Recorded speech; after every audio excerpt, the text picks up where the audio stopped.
No niin, tervetuloa uuden videon pariin. Pitkästä aikaa. Tämän videon aiheena on meikäläisen viimeaikainen iso elämänmuutos, eli ero, muutto pois perheen yhteisestä kodista sekä tämmönen viikko yhteishuoltajuusjärjestely yksinhuoltaja isän näkökulmasta. Mä heti tähän videon alkuun sanon sen, että jos herää mitään kysymyksiä liittyen tähän yksinhuoltajuuteen, lastenvalvojakäynteihin, ihan mihin tahansa, niin ei muuta kuin kysymys tulemaan. Tätä asiaa ja tätä aihetta on tarkoitus nyt puida enemmänkin täällä. Tai jälleen kerran, että mä yritin itselleni löytää vastauksia mun kysymyksiin, mutta hyvin niukasti löytyy yhtään mitään, niin ihan niin kuin noissa hormonihommissa ja sun muissa, niin pistetään hyvä kiertämään. Ja mä rupean jakaa teille omia kokemuksia tästä matkasta, joka on vielä äärimmäisen alussa. Eli tervetuloa messiin. Viime keväänä ex-puolison kanssa ruvettiin pyörittelemään ajatusta eroamisesta. Sitten siinä jossain alkukesästä, loppukeväästä mulle esitettiin sitten kysymys, että miten me tästä nyt sitten oikein jatketaan. Johon mä sitten vastasin, että mä toivon, että tästä eteenpäin jatketaan vain lasten vanhempina sekä ystävinä. Sanon siellä tässä kohtaa, että missään vaiheessa mun ei ole tarkoitus mennä eron syihin, koska niille ei ole tässä kohtaa mitään merkitystä ja ne on yksityisasioita. Mutta paljon asioita tapahtui kevään aikana. Varsinkin sellaisia asioita, jotka sitten molemmille selkeytti sitä päätöstä, että on parempi, että me lähdetään nyt eri teille.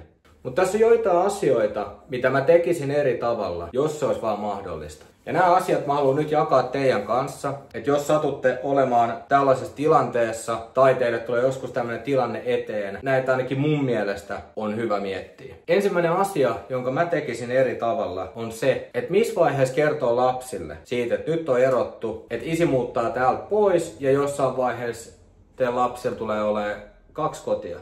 Sanotaan, että ihan muutamien päivien sisällä siitä hetkestä, kun me päätettiin erota, niin me kerrottiin meidän lapsille tosiaan, että nyt on erottu, että isi muuttaa. Mutta se, mitä tässä kohtaa ei vielä tiedetty, oli se, että milloin tämä muuttoajankohta on, mihin mä tuun muuttaa. Ja se jossain määrin hankaloitti tota asiaa, koska sen huomasi ainakin vanhemmasta tyttärestä, että se jollain tavalla sekoitti sitä, että tiesi, että se muutto on tulossa, mutta ei tiennyt, että milloin, niin sitä oli vaikea jollain tavalla ehkä hänen käsitellä ja itsekin käsitellä ja ylipäätään elää siinä epätietoisuuden tilassa, että jossain vaiheessa muutto tulee eteen. Mutta sitten taas toisesta näkökulmasta, niin siinä oli äärimmäisen hyvin aikaa käydä sitä keskustelua lasten kanssa läpi, että mitä se mahdollisesti tulee sitten olemaan ja minkälaista se tulee olemaan ja miten se muutto tulee tapahtumaan, kuka sen hoitaa ja silloin vähän ruvettiin miettimään sitä, että milloin sitten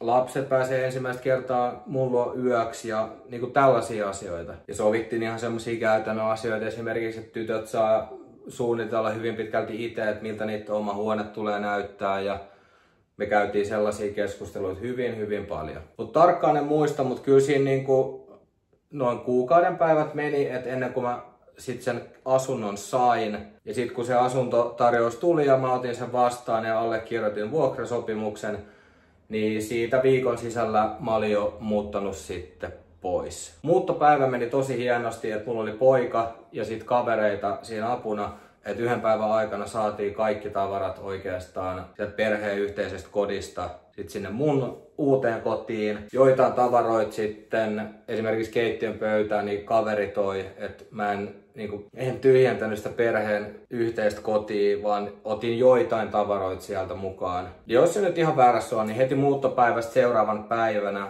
oikeastaan tytöt tuli jo ensimmäiseksi yöksi sit mun luokse. Sitten seuraava juttu, mitä itse pidän tärkeänä, mutta en tekisi kyllä toisin, että tää on semmonen niin kuin mun näkökulmasta onnistuminen, on se, että me lasten äidin kanssa päätettiin, että sitten ennen kuin siirrytään siihen, että viikko tytöt on mun luona ja sitten viikon tytöt on äitinsä luona, niin me tehtiin silleen portaittain se, että tytöt pääsee harjoittelemaan sitä, että ollaan siellä mun luona, ollaan uudessa paikassa, joka on meille kaikille uusi, mutta harjoitellaan niitä, että ne normirutiinit, ne jatkuu siellä uudessa paikassa ja siinä sattuu onneksi olemaan meikäläiselle kesäloma, että ei tarvinnut heti ruveta sitä niin kuin arkea pyörittää siinä niinku uudessa paikassa. Alkuun tosiaan tytöt oli semmosia yksittäisiä öitä mun luona, sit kokonaisia viikonloppuja. Sit mulla tuli tosiaan kesäloma, niin tytöt oli maanantaista perjantaihin mun luona ja sit meni äitin luokse viikonlopuksi. Ja sit tuli taas takas mun luokse, oli maanantaista perjantaihin ja sit taas viikonlopuksi äitin luokse. Mun mielestä siitä sit aika nopeasti siirryttiinkin sit siihen, että ruvettiin tekemään sunnuntaista sunnuntaihin, mutta sitten todettiin, että se ei välttämättä ole niin hyvä, että kun on sitä ikävää, mitä tytöille tulee niiden viikkojen aikana, kun on toisen vanhemman luona, niin siihen sen ikävän purkautumiseen ja siihen kaikkeen, niin se ottaa niinku aikansa, niin ajateltiin, että vaihdetaan niin päin, että perjantaista perjantaihin, että ei ole niin, että sit kun lapset tulee toisen vanhemman luokse, niin se on tyyliin nukkumaan, ja sit arki alkaa, vaan että se voi aloittaa silleen kevyesti, että perjantain lapset tulee mun luokse, niin meillä on se viikonloppu aikaa siinä ottaa ihan rauhakseen ja sitten vasta yhdessä niin paluu arkeen. Ja ainakin toistaiseksi on sitä mieltä, että toiminut tosi hyvin ja uskon, että tällä ainakin jatketaan niin kuin toistaiseksi. Ja en sitten tosiaankaan sano sitä, että tämä on se ainoa oikea tapa tehdä, että näin me päätettiin tehdä ja me tunnetaan omat lapsemme parhaiten ja meidät itsemme parhaiten, niin me ajateltiin, että tämä on niin kuin meille se paras ratkaisu lähteä suorittaa toi. Sitten tietysti yksi sellainen mainitsemisen arvoinen asia on se, että millä tavalla sä tuot sen asian esille lapsille, että minkä takia tähän niinku tilanteeseen on päädytty, koska totta kai niinku ikätasoisesti pitää asia kertoa, mutta me lähdettiin lähestyä lasten kanssa sitä asiaa niinku siitä näkökulmasta, että hei, että meillä on vähän niinku hyviä uutisia, että te saatte 2 kotia kohta, että isi muuttaa toisaalle ja te tuutte olemaan sit viikon aina isin luona, viikon äitin luona, että vähän silleen positiivisen kautta, että hei, vähänkö kiva, että kohta teillä on 2 kotia. Joo, totta kai vanhempi tyttö esimerkiksi on sen verran, tai kun hän on kohta 6-vuotias, niin ymmärsi sen, että no hei, miksi, että minkä takia. Ja sit siinä kohtaa niin vähän silleen ikähuomioon ottaen sanottiin, että no nyt on tilanne se, että isi ja äiti, niin me ollaan nyt enemmän vaan kavereita ja siinä kohtaa niin on parempi, että asutaan eri kodeissa. Mutta on tosiaan semmoinen asia, mikä halusin mainita, että kannattaa miettiä etukäteen, että just mitä sanoo. Ja sitten tietysti jos se on mahdollista, että mahdollisimman moneen kysymykseen olisi esimerkiksi jo etukäteen vastaukset.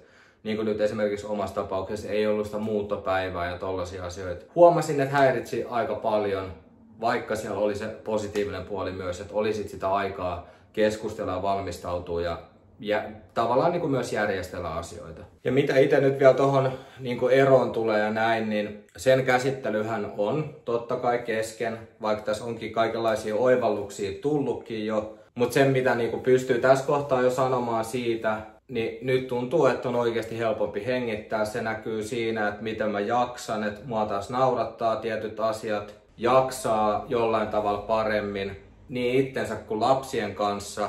Ja sitten se, että tuntuu, että kun kotiin tulee, niin sinne on kiva tulla, kiva mennä kotiin. Ja tärkeintä se, että se koti tuntuu oikeasti kodilta ja turvalliselta paikalta, mihin on mukava ja niin kuin lämmin mennä joka päivä.